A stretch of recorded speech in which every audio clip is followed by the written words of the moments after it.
racing yesterday. Went. Seemed like a good idea at the time. Looking back, maybe not. Look at the back of the car. Something's missing. That happened at the top of the track at over 130 miles an hour. Needless to say, the brakes were applied. Allegedly. And lots of sliding and lots of grinding. And the old car really came out of it a lot better than one would think. But, so what's the next step there, Sonny? Well, I mean, regardless of the exact next step, we need to make sure it's still, the motor's still fine. I mean, the throttle body came apart at 1,000 feet or like 600 feet, and that's what started the wreck. When I let off from the 8th, the throttle body was stuck open. Because the arm fell off it. Because the arm fell off. And the turbos were blowing the valve open. And I can tell you from working on it right now, it's because it's sprung open. Well, that TPS, eh? But it's also sprung open. It's awesome. Really what you want. So the first step is, I guess, we're going to make sure the motor's still functional. And then we have to decide if we make beefier, bigger, badder, better for this, or we just put it in a late tube chassis. Apparently, we've learned this before with a car this heavy. You need really heavy shit to hold up to it. We had 3/8 brackets that we made to hold the ladder bars to the rear differential because the ones we bought from a company that sells them all the time actually bent. And so we made our own, and they were welded on there good. Big welds, sheared right off. And they've been there, what, 3 or 4 years must be. So it wasn't like it was something was just done. No. And I mean, the only other thing is, you know, like the Pro Mod cars, they all have that encapsulated bracket. Well, I would say an encapsulated. We found out why. I would say an encapsulated bracket would be a necessity right about now. I mean, I think we definitely found out why they have those. But do we really want to go this fast with this big heavy pig anymore? I mean, maybe 4,000 pounds and 2,000 horsepower is not the smartest thing we could do. I mean, nobody ever said it was the smartest thing we could do. Anyway, the next thing we got to do now is we're going to fire this motor up and see if the motor's still okay. I think it is. No reason for it not to be, but we'll check it out. And then after that, I guess we got to decide if this car needs to be going that fast or if it's tube chassis time. Because right now it's a pair of shocks away from and a few Heim joints and a little bit of welding, and we can have it back going.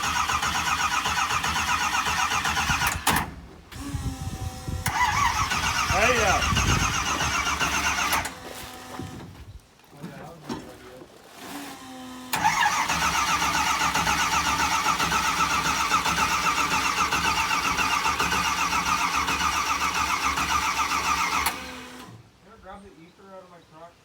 you're gonna run out of battery before it starts. I think the problem is more batteries than anything right now. Well, you did.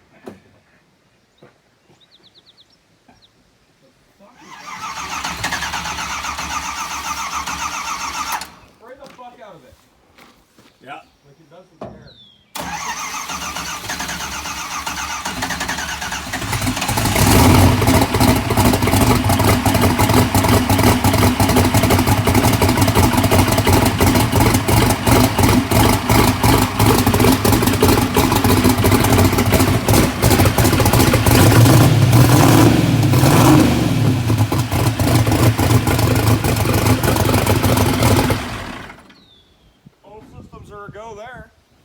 Yeah.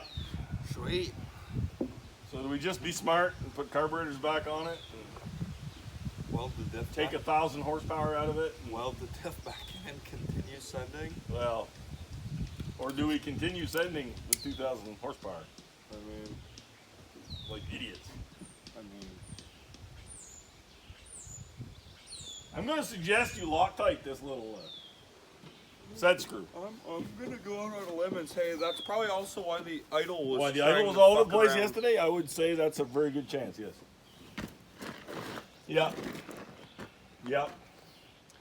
and definitely make some fully encapsulated brackets, all which is going to be a bit of a challenge the way that spring is hung on there. No, I know. That's why we didn't do it. It's entirely why we didn't do it the first time. Yeah. It's just because of the way the springs We're going to have to do something different with that. I guess we could integrate this into exactly into the backside of the bracket. into a fully encapsulated bracket. We'll have to just change design. I'm kind of curious if they don't have any really good. Well, I mean, I can make more brackets too, whatever. You're not going to buy brackets heavy enough for this car. No. We learned that long ago. You got to make them. Look at the drive shaft's not even the drive really hurt. Actually, I mean, it didn't actually even break a joint on the drive shaft. It broke a U-bolt. It unbolted the thing. I mean, the rear joint with 2 caps would probably be fine. Like it didn't really even. It's amazing. The more stuff isn't torn up. You don't lose the whole differential out of a car at the 8th mile and not completely destroy it. I mean, nothing's really. I mean, it doesn't even look like it cut a tire, other than the grass in this tire. Yeah, the grass is. Which putting grass right in around the tire screw is interesting. But I mean, now this car is hard on stuff. I mean, we've got double the tire screws in this thing because it actually breaks tire screws off. They're screwed inside and outside. Should have bead locks. We can't afford them. Plus, they don't look right on the car. They would look dumb. And then, I mean, we've had to go to heavier differentials. We've had to go to heavier brackets. We've had to build heavier ladder bars. And that's before turbos. So, you know, I think the handwriting's on the wall with this bad boy. I mean, one thing Look over there.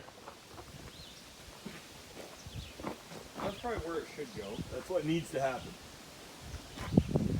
Probably where it should go. I mean, let's be honest. Yeah. Also, when everybody's like, holy fuck, that car's how heavy? And then they're like, man, that would go really fast in a light car. Can you imagine that drivetrain? Well, I think my entertaining point was when you have Matt looking at the tune, and he's like, wow, this takes like 40% more fuel than my car to run. Than his 4-second car. Yeah. He's like, that would be insane in like a small car. Yeah. Yeah. Actually, it's not a 4-second car. It's a no-time car. It goes at least a 490. Yeah. Let's be honest here. Yeah, well, you know, we're not supposed to say it, but yeah. So anyway, we'll see where we go from here. We're gonna back this video up a little bit and show you how we got here.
Jackson keeps eating the SD card. Not sure what's happening with that. His carburetor's in the nicest place.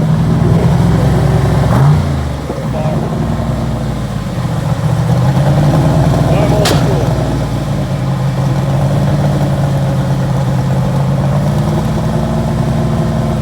Alright, let's see what this hot rod does.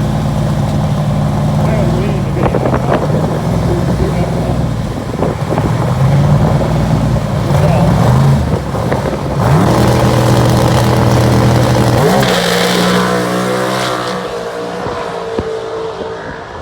Golly, she's going down there nice and straight. It's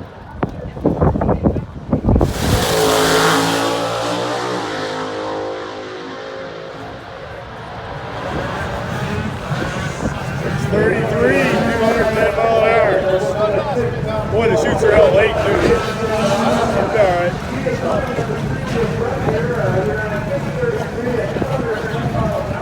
Is he going to make the corner? Yep, he's good.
Didn't turn out worth a shit. I've never seen this before, but it ripped the rear suspension right up.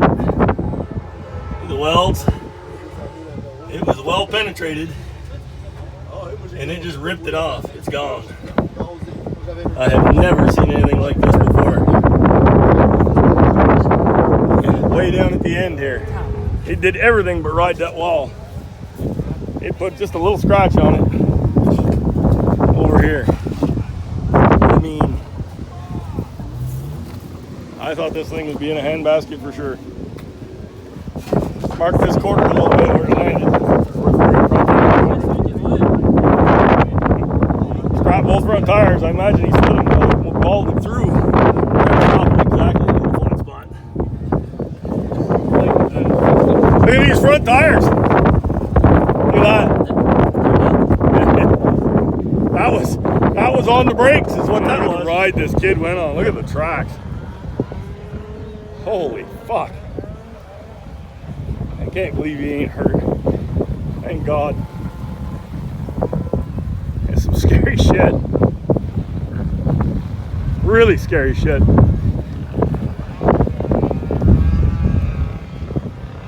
Man, he slid and slid and slid and slid. Jesus Christ.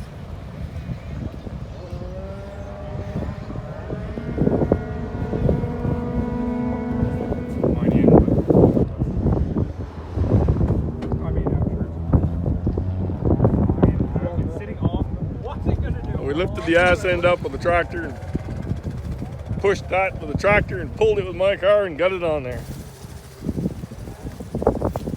The old girl will live to fight another day, but maybe not with 2,000 horsepower. Might be a little heavy for that.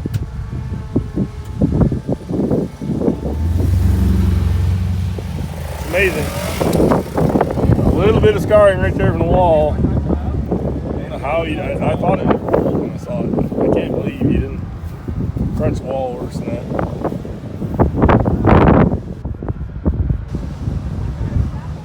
The lesson of the day is quitting while you're ahead. I decided I'd race the nostalgia race. Won first round, came back for second round, and now my oil pan's ventilated. So, yeah, should have just drove it home and called it a day. Bad day at the track. Real bad day at the track. Anyway, we're all still alive. mostly still in one piece mechanically. So, you know, it should be worse. But probably not going to make the highlight reel for the summer.